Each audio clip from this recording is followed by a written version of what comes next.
নমস্কার বন্ধুরা, আজ আমি তোমাদের দেখাবো বিকালের জলখাবারে ব্রেড টোস্ট। এখানে আমি ব্রেডগুলি নিয়ে নিলাম, লঙ্কা, পেঁয়াজ, ধনেপাতা নিলাম, আর এখানে ডিম ফাটিয়ে রাখলাম। এখন চুলায় ফ্রাইং প্যান বসিয়ে দিলাম, তারপর ডিমগুলি একটু ভালো করে নাড়াচাড়া করে নিলাম। এখানে লঙ্কা, পেঁয়াজ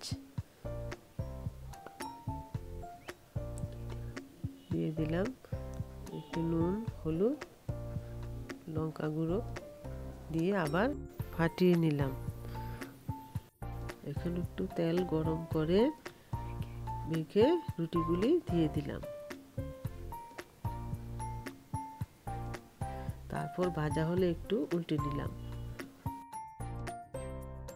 ব্রেডগুলি ভাজা হয়ে গেছে, এখন নামিয়ে নিলাম। একটা পাঁপড়ও ভেজে নিলাম সাথে। এখন ব্রেডগুলি একে একে সাজিয়ে নেব। এই ব্রেড টোস্ট আমার মেয়ে খেতে খুব পছন্দ করে।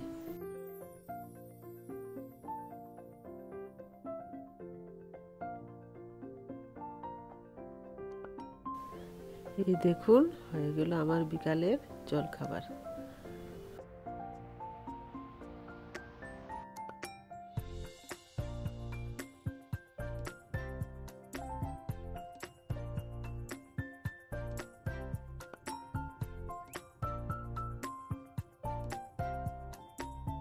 এই দেখুন, খুব সুস্বাদু এক জলখাবার, যেটা নাকি সবাই খুব সহজেই বানাতে পারবে।